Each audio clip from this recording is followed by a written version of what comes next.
नमस्कार। आप देख रहे हैं चैलेंज न्यूज। मैं नरेश शर्मा और आइए देखते हैं आज की खास खबरें।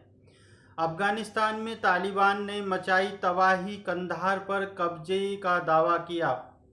तालिबान तेजी से अफगानिस्तान के प्रमुख शहरों पर कब्जा जमाता जा रहा है। अब उसके कंधार पर भी कब्जा जमाने की खबरें आ रही हैं। राइटर्स के हवाले से खबर आई है कि तालिबान ने कंधार पर कब्जा जमाने का दावा किया है। इसके अलावा तालिबान अफगानिस्तान की राजधानी काबुल के भी बेहद करीब पहुंच गया है। तालिबान ने बृहस्पतिवार को रणनीतिक रूप से बेहद अहम 10वीं प्रांतीय राजधानी गजनी पर भी कब्जा कर लिया था। इस बीच हेलमंद प्रांत की राजधानी लश्करगाह में उसके पुलिस मुख्यालय पर भी कब्जा जमा लिया है, जबकि 6 शहरों से तालिबान ने 1000 से ज़्यादा अपराधियों और नशीली दवाओं के तस्करों को छुड़ा लिया है। और एक बेहद अजीबोगरीब खबर है कि शादी के 8 साल बाद पत्नी को हो गया किसी और से प्यार। शादी के 8 साल बाद पति ने अपनी पत्नी को प्रेमी से मिला दिया है। इसके साथ ही खुद को अलग करने का फैसला किया है। यह मामला एमपी के इंदौर शहर का है। शादी के बाद महिला को किसी और युवक से प्यार हो गया। इसके बाद उसके साथ नज़दीकियां बढ़ने लगीं। पति को जब इस बात की जानकारी मिली तो उसने पत्नी से तलाक लेने का फैसला लिया।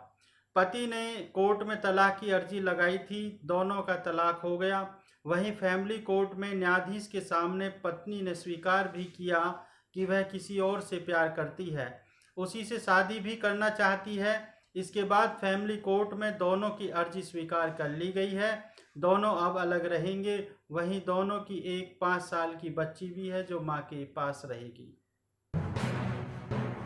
4 साल के बच्चे ने पड़ोसी के घर के बाहर पेशाब किया तो उस्तरे से वार कर मां की जान ले ली गई। दिल्ली में एक 33 साल की महिला को सिर्फ इसलिए अपनी जिंदगी से हाथ धोना पड़ा क्योंकि उसके 4 साल के बच्चे ने पड़ोसी के घर के सामने पेशाब कर दिया था। पुलिस ने कहा कि कुछ दिन पहले सुश्री राणा के छोटे बेटे ने अपने पड़ोसी के घर के सामने पेशाब कर दिया था, जिससे उसके और उसके पड़ोसी के परिवार के बीच विवाद हुआ, जिसमें नाबालिग भी शामिल था। जिसके बाद दूसरे पड़ोसियों और दुकानदारों ने झगड़े को खत्म कर दिया, लेकिन शायद लड़ाई पूरी तरह खत्म नहीं हुई थी। इसलिए 11 अगस्त की रात करीब 11:30 बजे नाबालिग ने महिला पर उस्तरे से हमला कर दिया, जिससे उसकी जान चली गई। और देश में कोरोना ने एक बार फिर मचाया है तांडव। देश में कोरोना संक्रमण के मामलों में फिर से बढ़ोतरी होने लगी है। बीते 24 घंटे में देश में 41,576 नए मामले दर्ज किए गए हैं। वहीं 491 लोगों की जान चली गई है, जबकि 39,125 मरीज ठीक हुए हैं।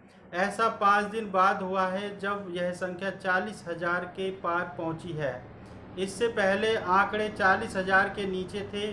5 अगस्त को 45,000 के सामने आए थे। केरल में कोरोना के मामले लगातार बढ़ रहे हैं। यहां 23,500 मरीजों की रिपोर्ट पॉजिटिव आई है। 19,411 ठीक हुए हैं और 116 की मौत हो गई है। देश के 8 राज्यों में पूर्ण लॉकडाउन जैसी पाबंदियां हैं। इनमें हिमाचल प्रदेश, पश्चिम बंगाल, झारखंड, ओडिशा, तमिलनाडु, मिजोरम, गोवा और पांडुचेरी शामिल हैं। यहाँ पिछले लॉकडाउन जैसी पाबंदियां लगाई गई हैं।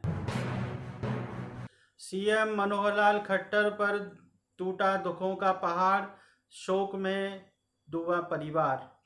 हरियाणा के मुख्यमंत्री मनोहर लाल खट्टर के छोटे भाई 57 वर्षीय गुलशन खट्टर का फेफड़ों के संक्रमण के चलते शुक्रवार सुबह गुरुग्राम के मेदांता अस्पताल में निधन हो गया। वे 15 दिन से बीमार थे। 2 दिन पहले ही उनको रोहतक के पीजीआई से गुरुग्राम के निजी अस्पताल में दाखिल कराया गया था। दोपहर 3 बजे रोहतक के शीला बाईपास शमशान घाट में उनका अंतिम संस्कार किया जाएगा। सीएम मनोहर लाल के भी रोहतक पहुंचने की संभावना है। 5 भाइयों में सीएम मनोहर लाल सबसे बड़े हैं, जबकि उनके छोटे भाई जगदीश, चरणजीत, गुलशन और विजय खट्टर हैं।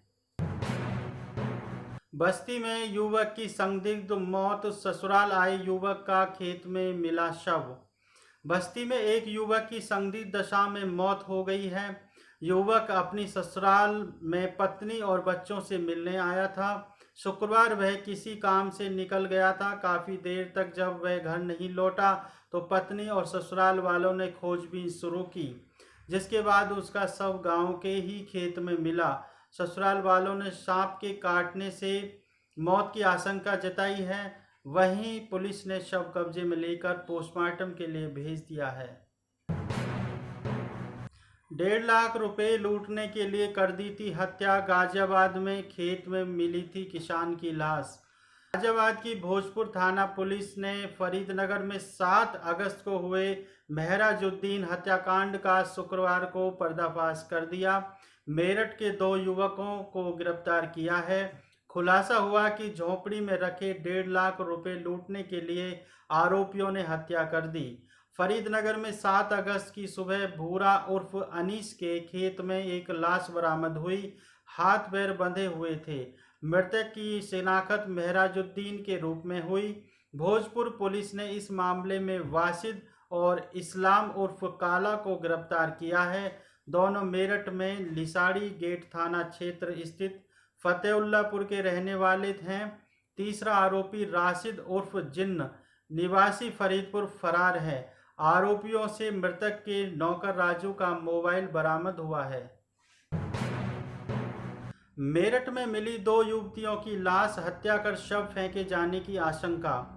मेरठ में शुक्रवार दोपहर को 2 युवतियों की लाश मिली है। सरदना क्षेत्र में दोनों युवतियों के शव गंग नहर से कुछ दूरी पर मिले हैं। आसपास के लोगों ने शवों के पड़े होने की सूचना पुलिस को दी, जिसके बाद एसएसपी प्रभाकर चौधरी भी मौके पर पहुंचे और घटना की छानबीन की।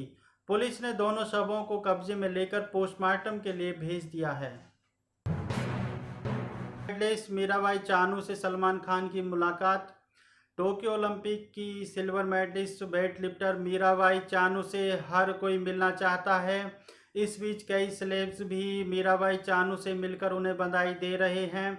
सलमान खान ने भी बुधवार को मीराबाई से मुलाकात की, जिसकी फोटो सलमान ने खुद सोशल मीडिया पर शेयर भी की है।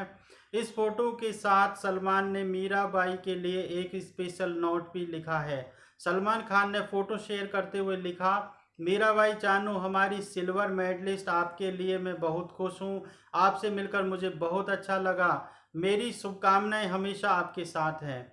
फोटो में सलमान खान ने पारंपरिक स्कार्फ पहना हुआ है। यह स्कार्फ मीराबाई ने सलमान को इस मुलाकात में गिफ्ट किया था। कंगना रनौत ने धाकड़ फिल्म की शूटिंग पूरी की। एक्ट्रेस कंगना रनौत ने अपनी अपकमिंग फिल्म धाकड़ की शूटिंग गुरुवार को बुडापेस्ट में खत्म कर दी है। इस बात की जानकारी कंगना ने खुद सोशल मीडिया पर एक पोस्ट शेयर कर फैंस को दी है। कंगना ने फिल्म की रैप पार्टी की एक फोटो शेयर कर लिखा, मेरी फिल्म की शूटिंग पूरी हो गई है, अभी से धाकड़ की याद आ रही है। फिल्म की रैप पार्टी से कंगना रनौत की कुछ फोटोज सोशल मीडिया पर वायरल हो रही हैं। इन फोटोज में कंगना वाइट वॉलेट और पेंट में बहुत ही ग्लैमरस अंदाज में नजर आ रही हैं।